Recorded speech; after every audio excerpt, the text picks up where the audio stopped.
Hello दोस्तों, स्वागत है हमारे चैनल ऑनलाइन एजू एरा पर। आज हम क्रिया के बारे में पढ़ेंगे, वो भी फुल कॉन्सेप्ट के साथ, जिसमें हम परिभाषा, भेद, उदाहरण, पहचान, धातु के बारे में पढ़ेंगे। इससे पहले हम इसका पूरा कॉन्सेप्ट देखते हैं, इसमें हमें क्या क्या और पढ़ना है। तो हमने इसका सूची बना रखा है, जिसमें हम परिभाषा, पहचान, धातु, धातु रूप, सामान्य धातु, क्रिया के भेद। तो क्रिया के भेद जो है वो संरचना या प्रयोग के आधार पर कितने क्रिया के भेद हैं, तो उसमें संयुक्त क्रिया आता है, नाम धातु क्रिया आता है, प्रेरणार्थक क्रिया आता है, पूर्वकालिक क्रिया आता है, मूल क्रिया, नामिक क्रिया, समस्त क्रिया, सामान्य क्रिया, सहायक क्रिया, सजातीय क्रिया, विधि क्रिया आता है। और संयुक्त क्रिया में जो है वो इंपॉर्टेंट संयुक्त क्रिया के भी भेद हैं, जैसे आरंभ बोधक, समाप्ति बोधक, अवकाश बोधक और अनुमति बोधक, नित्य बोधक, आवश्यकता बोधक, निश्चय बोधक और इच्छा बोधक, अभ्यास बोधक, शक्ति बोधक, पुनरुक्त संयुक्त क्रिया। ये सारे क्रिया संयुक्त क्रिया के अंतर्गत आते हैं। और संरचना प्रयोग के आधार पर दूसरे नंबर पर आता है नाम धातु क्रिया, जिसमें संज्ञा अथवा विशेषण के साथ क्रिया जोड़ने पर क्या बनता है उसके बारे में पढ़ेंगे। उसके बाद आता है प्रेरणार्थक क्रिया। तो प्रेरणार्थक क्रिया में क्या क्या आता है, तो प्रेरणार्थक क्रिया में कर्ता दो टाइप के बताएगा। एक कर्ता होता है प्रेरक कर्ता, एक होता है प्रेरित कर्ता। और प्रेरणार्थक क्रिया का होता है दो रूप, प्रथम प्रेरणार्थक क्रिया का रूप होता है और द्वितीय प्रेरणार्थक क्रिया का रूप होता है। ये दोस्तों हम लोग पढ़ेंगे। इसके बाद क्रिया में ही आता है समापिका तथा असमापिका क्रिया और कर्म के आधार पर क्रिया के भेद। तो कर्म के आधार पर क्रिया के भेद दो होते हैं, एक सकर्मक क्रिया होता है और एक अकर्मक क्रिया होता है। तो सकर्मक क्रिया के भी दो भेद होते हैं, एक होता है एक कर्मक क्रिया और दूसरा होता है द्विकर्मक क्रिया। और द्विकर्मक क्रिया के दो भेद होते हैं, एक गौण कर्म, एक मुख्य कर्म। तो अकर्मक क्रिया में जो होता है सकर्मक और अकर्मक क्रियाओं की, इसके बाद हम सकर्मक और अकर्मक क्रियाओं की पहचान के बारे में पढ़ेंगे। तो ये हमारा क्रिया का फुल कॉन्सेप्ट के साथ हम पढ़ेंगे। तो आइए दोस्तों हम स्टार्ट करते हैं क्रिया का फर्स्ट पार्ट। तो क्रिया का जो फर्स्ट पार्ट स्टार्ट करने से पहले दोस्तों बता दूं, हमारे चैनल पर बने रहने के लिए हमारे चैनल को सब्सक्राइब कर लें और हिंदी को फुल कॉन्सेप्ट के साथ समझें। तो स्टार्ट करते हैं दोस्तों क्रिया। तो क्रिया को इंग्लिश में वर्ब कहते हैं। जिस शब्द से किसी कार्य का करने या होने का बोध हो उसे क्रिया कहा जाता है। जिस शब्द से किसी कार्य का करने या होने का बोध हो उसे क्रिया कहते हैं। जैसे पढ़ना, लिखना, पीना, कहना, चलना आदि ये क्रिया वाले शब्द हैं। जैसे कोई भी भाषा हो उसमें क्रिया का महत्वपूर्ण स्थान होता है। जब कोई वाक्य सेंटेंस पूरा होता है तो वह क्रिया के कारण ही पूरा होता है। किसके कारण पूरा होता है? क्रिया के कारण। कोई भी हम काम करते हैं तो वो जो काम हम कर रहे हैं वो क्या होता है? वो क्रिया होता है। जो क्रिया करता है, जो क्रिया जो करता है उसे हम कर्ता कहते हैं। ये उम्मीद है दोस्तों हमने कारक में इसे समझा रखा है आप लोगों को। हमने कर्ता कर्म कारक के बारे में पढ़ा रखा है पहले से ही। अगर वो वीडियो नहीं देखा आपने तो वो वीडियो हमारे प्ले लिस्ट में जाकर देख लें। उसके बाद हम इसको समझते उदाहरण के द्वारा। जैसे सलमान पुस्तक पढ़ रहा है, तो सलमान क्या है? कर्ता है। और पुस्तक क्या है? एक कर्म है। और पढ़ रहा है, जो पढ़ना जो काम चल रहा है उसे हम बोलते हैं क्रिया, पढ़ रहा है। बच्चा पलंग से गिरा, तो इसमें दोस्तों आप लोग कमेंट करके बताइए इसमें कौन कौन कर्ता कर्म क्रिया है। दिल्ली में बारिश हो रही है और टाउन हॉल में बम फटा, तो इसमें दोस्तों चेक करिए इसमें कर्ता कौन है। तो इसमें कर्ता आप लोगों को नहीं मिलेगा, बट क्रिया इसमें मिल रहा है, हो रही है, फटा। तो इसमें क्रिया, जैसे इसमें कार्य स्वयं हो रहा है क्योंकि इसमें कर्ता नहीं है। क्रिया जो है अपने आप हो रही है, कोई कर्ता नहीं कर रहा है। वाक्य में क्रिया का इतना अधिक महत्व होता है, कर्ता अथवा अन्य योजकों का प्रयोग न होने पर भी केवल क्रिया से ही वाक्य के अर्थ का बोध हो सकता है। यानी कहने का मतलब यह है कि अगर कर्ता और कोई योजक भी न हो तो क्रिया से ही अर्थ का बोध हो जाएगा। जैसे चलो, खाओ, लाओ, पानी लाओ, चुपचाप बैठ जाओ आदि, इसमें कोई योजक और कर्ता नहीं है, फिर भी यह एक अर्थ में बोध करा रहा है। इसके बाद देखते हैं क्रिया को बारीकी से समझने के लिए हमें धातु के बारे में जानना होगा। क्रिया को हमें बारीकी समझने के लिए धातु के बारे में जानना होगा। जैसे धातु, क्रिया का जो मूल रूप होता है उसे धातु कहते हैं। क्रिया का जो मूल रूप होता है जहाँ से क्रिया बन, जैसे मूल धातु में ना प्रत्यय लगाने से क्रिया का सामान्य रूप बनता है। मूल धातु में ना प्रत्यय के बारे में आगे पढ़ाएंगे हम आप लोगों को। तो मूल धातु में ना प्रत्यय लगाने से क्रिया का सामान्य रूप बन जाता है। जैसे धातु रूप और सामान्य रूप। तो हंस और देख, बोल, ये धातु रूप हैं क्योंकि इसमें ना नहीं लास्ट मारा है, ना तो दिखाई नहीं दे रहा है, तो ये धातु रूप है। जैसे हंस, देख, बोल, घूम, लिख, गा, ये धातु रूप हैं। और सामान्य रूप में आते हैं तो उसमें ना हम जोड़ देते हैं ना, तो उस वो क्या हो जाता है? सामान्य रूप हो जाता है। हंसना, देखना और बोलना ये क्या हो जाता है? सामान्य रूप में हो जाता है। घूमना, लिखना, गाना आदि। और देखते हैं दोस्तों हम क्रिया के भेद। क्रिया के कितने भेद होते हैं? तो संरचना या प्रयोग के आधार पर क्रिया के भेद इस प्रकार से हैं। तो पहला है संयुक्त क्रिया, दूसरा है नाम धातु क्रिया, प्रेरणार्थक क्रिया, पूर्वकालिक क्रिया, मूल क्रिया और नामिक क्रिया। सातवें नंबर पर समस्त क्रिया, सामान्य क्रिया, सहायक क्रिया, सजातीय क्रिया और विधि क्रिया।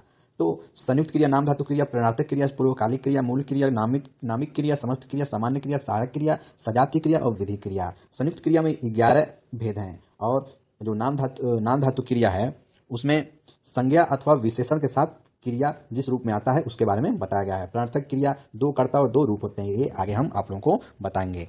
तो अब हम देखते हैं क्रिया के भेद में फर्स्ट जो है संयुक्त क्रिया।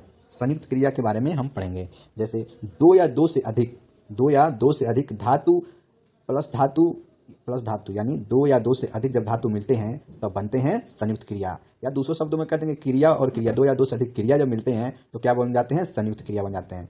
तो संयुक्त क्रिया का उदाहरण है जैसे नेहा विद्यालय से लौट आई, रमेश गाना गाने लगा, वह घर पहुंच गया, किशोर रोने लगा। तो उपयुक्त वाक्यों में एक से अधिक क्रियाएं हैं जैसे लौट आई या आया। तो लौट आई में ये 2 क्रियाएं, एक लौटना और एक आई। जैसे लौटना और आई ये 2 क्रियाएं और दोनों क्रिया मिलके इस वाक्य को कंप्लीट कर रहे हैं, तो इसलिए ये क्या हो जाता है? ये संयुक्त क्रिया हो जाता है। जैसे रमेश गाने लगा, तो गाना भी एक क्रिया और लगन भी एक क्रिया, तो दोनों जब मिलकर इस सेंटेंस को कंप्लीट कर रहे हैं तो ये क्या हो जाता है? संयुक्त क्रिया हो जाता है। वह घर पहुंच गया, तो इसमें भी पहुंचना भी क्रिया है और गया भी क्रिया है। तो रोने लगा, इसमें रोने का भी क्रिया है, लगा भी, तो ये दोनों क्या होते हैं? मिलकर वाक्य को कंप्लीट कर रहे हैं, तो इसलिए इसे हम बोलते हैं संयुक्त क्रिया।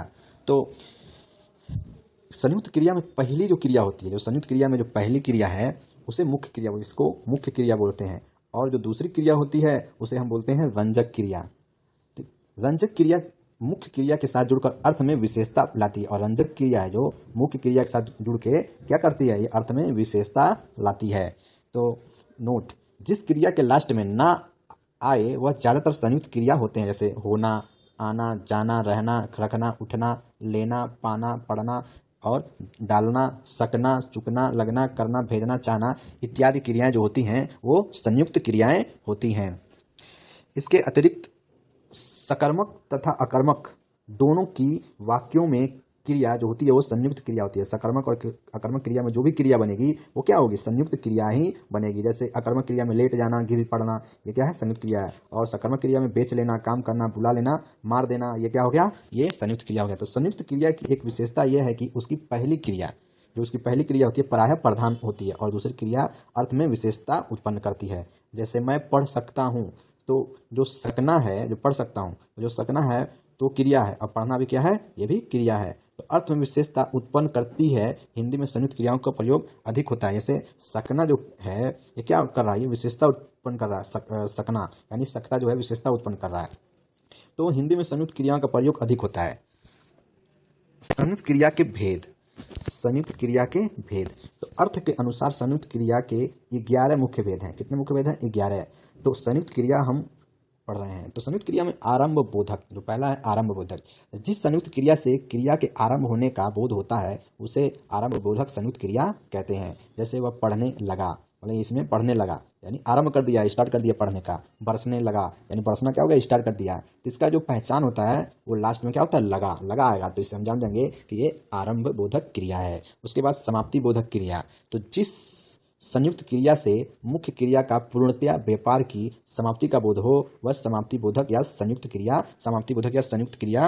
कहलाता है। समाप्ति बोधक का संयुक्त क्रिया कहलाता है। जैसे वह खा चुका, वह पढ़ चुका, वह धातु के मतलब पढ़ चुका जो भी है, धातु के आगे चुकना जोड़ने से समाप्ति बोधक संयुक्त क्रिया बनती है। तो समाप्ति बोधक का सीधा यह है कि चुका जो शब्द आएगा जो लास्ट में, तो इससे समझ जाएंगे ये कौन सा क्रिया? समाप्ति बोधक क्रिया है। उसके बाद अवकाश बोधक क्रिया तीसरे नंबर पे। तो जिससे क्रिया को निष्पत्र करने के लिए अवकाश का बोध हो वह आकाश बोधक संयुक्त क्रिया कहता है। जैसे वह मुश्किल से सोने पाया, जाने ना पाया, मतलब कोई भी मुश्किल वाला काम हो, जैसे मुश्किल वाला काम हो नहीं पा रहा है या कुछ भी कर रहे हैं जो हो नहीं पा रहा है, तो वो किस में आ जाता है? आकाश बोधक क्रिया के अंतर्गत आ जाता है।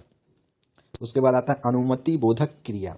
अनुमति बोधक संयुक्त क्रिया वो होते हैं जिससे कार्य करने की अनुमति दिए जाने का बोध हो, तो वह अनुमति बोधक संयुक्त क्रियाएं हैं। जैसे मुझे जाने दो, मुझे बोलने दो, यह क्रिया देना धातु के योग से बनती है। इसमें सीधा पहचान है दो, लास्ट में क्या आएगा? दो। तो इससे हम अनुमति बोधक क्रिया समझ जाएंगे। उसके बाद नित्य बोधक क्रिया। तो नित्य बोधक जो संयुक्त क्रिया होती हैं जिससे कार्य की नित्यता उसके बंद न होने का भाव प्रकट हो, मतलब जारी हो, जो भी कार्य हो रहा है वो जारी हो, तो नित्य बोधक संयुक्त क्रिया कहलाती है। जैसे हवा चल रही है तो हवा क्या है? जारी है, वो चल रही है, वो कर रही है। पेड़ बढ़ता गया यानी पेड़ क्या है? वो चल रहा है, बढ़ रहा है, मतलब कंटिन्यू है।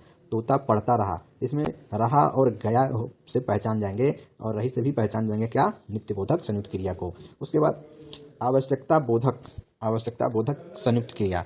तो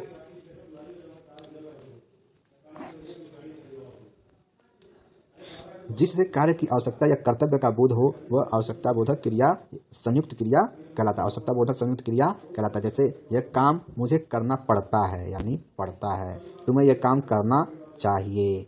साधारण क्रिया के साथ पढ़ना या होना या चाहिए आए तो इससे ये हम जान जाएंगे कि ये किस में आएगा, आवश्यकता बोधक संयुक्त क्रिया में आ जाएगा।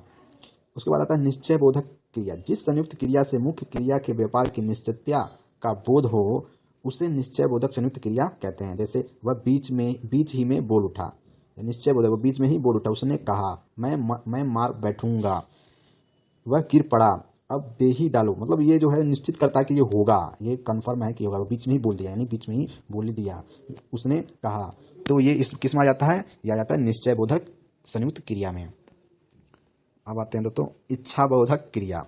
तो इच्छा बोधक क्रिया, इससे क्रिया के करने की इच्छा प्रकट होती है। इच्छा बोधक में सिंपल सा इसमें बता ही दिया कि इच्छा बोधक क्रिया में जो इच्छा में करने को मन करे। तो जैसे वह घर आना चाहता है, मैं खाना चाहता हूँ। क्रिया के साधारण रूप में चाहना क्रिया के जोड़ने से इच्छा बोधक संयुक्त क्रिया बनती है। तो इसमें सिंपल सी लॉजिक है दोस्तों, इसमें जब चाहना शब्द आए तो वो क्या हो जाएगा, इच्छा बोधक संयुक्त क्रिया के अंतर्गत आ जाएगा। अभ्यास बोधक क्रिया। अब देखते हैं अभ्यास बोधक क्रिया। तो इससे क्रिया के करने का अभ्यास का बोध होता है। तो जैसे सामान्य भूतकाल की क्रिया में करना, जो करना क्रिया के लगाने से अभ्यास बोधक संयुक्त क्रिया बनती है, करना।